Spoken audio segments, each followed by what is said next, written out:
Hey, this is Brian Webb, missionary to Vanuatu, and today we celebrate the opening of the Sanma Bible Training Center. This has been a focus of our work for the last year since we returned to Vanuatu, and since I figured you wouldn't be able to make it to the opening, I thought I'd make you a little bit of a video. So when we bought this property in 2009, it was impenetrable jungle. You couldn't walk through it. Today it's been cleaned up and we have the beginning of a campus. So if you're ready, let's go. Sanma Bible Training Center is it's got a lot of components to it. It's not just a Bible school. What you see behind me is Jubilee Christian School. And the idea is that families will come here to study. As they come to study, their kids need a place to learn as well. Our ideal student is a family out of an unreached tribe with 100% illiteracy. So we're talking about bringing in a mom and dad, kids that don't know how to read or write, don't know anything about God. And in this school, the kids will get the tools that they need to begin to know Jesus Christ. Let's go on.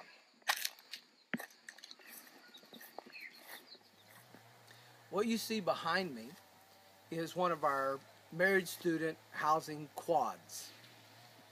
We've got these designed so that there's 4 houses in a group, and each house has its own toilet and shower, and there is a communal kitchen for all 4 families to share. You'll notice that the materials that we've used in construction are mostly local materials.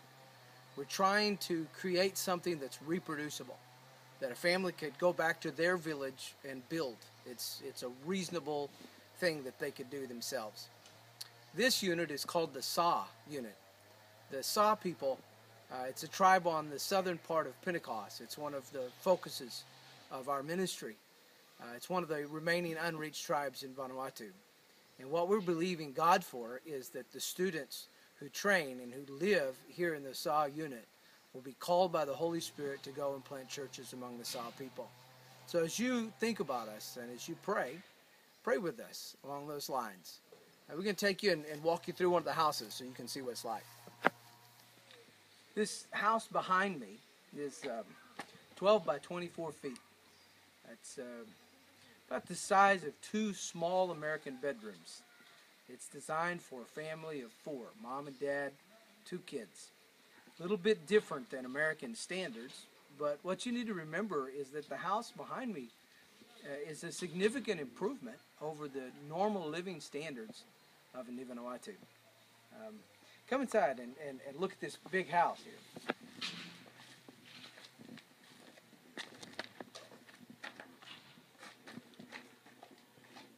here. What you'll see is we've got a living room, and this is also the children's bedroom. It's a shared room. And you'll notice that we've got pine framing, but we've got bamboo on the outside of it, no interior walls. That's because if we build interior walls in Vanuatu, we've just created a place for wasps to build their nest inside the wall, and we've also created a place for rats. So when we're talking to Vanuatu, we're saying, hey, should we put interior walls in this? They said, no, missionaries, don't do that. Leave the walls open on the inside. We use Natangora roofing, which is a local thatch, and the beauty of that is when this wears out, we can replace it with stuff grown right here on the campus. We did do something a little bit different, and that is along the top of the house, we put in clear plastic roofing. Most Vanuatu houses are very dark and very damp. Even in the middle of the day, you need a flashlight to be able to see anything within the house. But by adding this, we really brightened it up and gave a lot of light to it. Most Vanuatu houses would also have a dirt floor, but we put a cement floor in these houses. Come on, we'll show you the bedroom.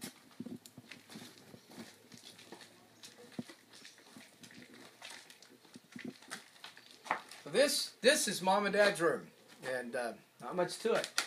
Just a little 12 by 12 room. Okay, this is the communal kitchen for the 4 houses. So it's 24-foot square.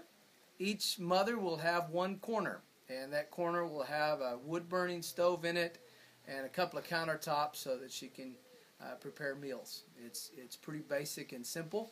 Left the walls wide open so that there's lots of breeze and we get the smoke out of the way. Built a high vaulted Nottingora roof so that the heat will get away, and put a skylight of sorts in the top of that so that we have lighting and folks can see what they're doing. This building we didn't put a floor in. We just have coral or like a gravel floor, and that's because in Vanuatu a lot of times like to cook in the ground. They'll dig a hole and build a fire in the hole, have hot stones there, layer their food in there on leaves, and this is it's a big part of the way they cook. So if I put a cement floor in the kitchen, it'd mess things up. What you see behind me here is one of our 2 classrooms at the Bible Training Center. One of the major parts of the construction before we could even get started was building a road.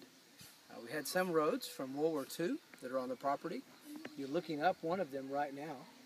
But unfortunately, even though we had several roads from the war, they weren't connected. And so we had to pay for roads to be made that would connect the roads so that we could begin construction.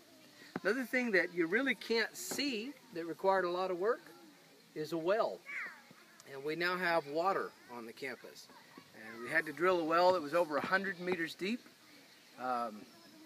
Huge thank you to Country Tabernacle in Robstown, Texas, for giving us the funds for that, and then to the Boys and Girls Missionary Crusade for giving us the funds to put the pump in and to build the water system so that we can have water all over the campus. The preparation for the opening ceremonies today was a massive cleanup.